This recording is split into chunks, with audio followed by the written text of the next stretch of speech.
अच्छा, अब first part में देखो उसने मुझसे जो है वो वर्टेक्स फॉर्म या फैक्टराइज फॉर्म में कन्वर्ट करवा दिया। सेकंड पार्ट में कह रहा है sketch the graph of x square minus 8x plus 10।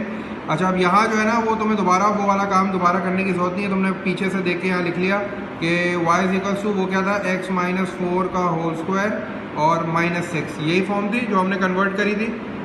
ठीक है, चलो भाई अब आगे कह रहा है कि एक तो तुम्हें स्केच भी करना है। स्केच का मतलब होता है कि you have to make a rough graph. Axes उसने बना के दे दिया मुझे। और फिर कह रहे हैं label the coordinates of the turning point and the Y intercept. Turning point के भी जो तुम्हारे कोऑर्डिनेट्स हैं उनको लेबल करना और वाई इंटरसेप्ट भी करना। तो हमें पहले दोनों निकालने पड़ेंगे। तो टर्निंग पॉइंट के लिए पहले मैं क्या कर रहा हूँ, टर्निंग पॉइंट को मैं लिख रहा हूँ टीपी। और टर्निंग पॉइंट के लिए मैंने तुम्हें कहा था कि भाई वो जो वर्टेक्स फॉर्म है ना वो याद कर लेना। वो क्या होती है, A X minus H whole square plus K. ठीक है, जिसको हम फैक्टराइज फॉर्म भी बोलते हैं या इसको वर्टेक्स बोल लो। आसानी है कि इससे डायरेक्ट जो है ना वो एच और के पता चल जाता है। अब ये जो एच और के है ना बेसिकली ये टर्निंग पॉइंट है। एच जो है वो एक्स एक्सिस होता है, के जो है वो वाई एक्सिस है। तो अब आज तो जल्दी से कंपेयर करते हैं। ये मेरे पास है -4 है, माइनस एच है, इसका मतलब माइनस वहाँ भी है माइनस यहाँ भी है। तो एच की वैल्यू तो मेरे पास आ गई 4। ठीक है, अब के की वैल्यू अगर मैं देखूँ तो ये है प्लस के और वो है -6, तो के की वैल्यू आ गई -6। ठीक है, तो के मेरे पास आ गया -6।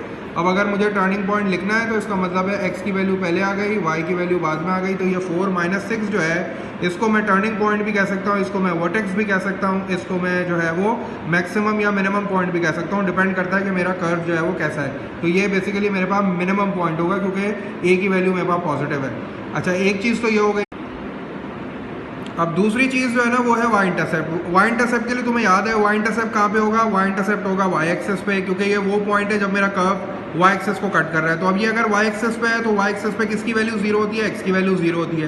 तो इसका मतलब है कि अगर मुझे वाई इंटरसेप्ट निकालना है तो वाई इंटरसेप्ट निकालने के लिए मैं क्या करूँगा, अपने फंक्शन में जो मुझे क्वाड्रेटिक फंक्शन दिया हुआ है जिसका मुझे ग्राफ स्केच करना है उसमें मैं क्या करूँगा, एक्स की जगह पे 0 पुट कर दूंगा। तो ये वाई इंटरसेप्ट के लिए क्या करूँगा, put X is equals to 0। अब यहाँ जो है वो क्या लिखा हुआ है, y is equals to X square है, तो एक्स स्क्वायर का मतलब है 0 का स्क्वायर हो गया, -8x है। तो 8 के बाद दोबारा x की जगह पे मैंने 0 पुट कर दिया और +10 है।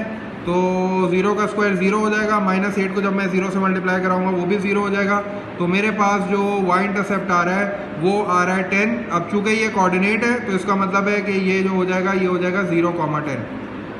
सही है, अब जल्दी से आजा उसको स्केच कर लेते हैं। स्केच करने के लिए पहले ये पॉइंट जो है ना वो लोकेट कर लेते हैं। अब यहाँ पे मैं ले लेता हूँ, ये मेरा अपना 10 ले लेता हूँ। ठीक है, ये मेरे पास 0,10 हो गया समझो। तो ये वाई इंटरसेप्ट आ गया।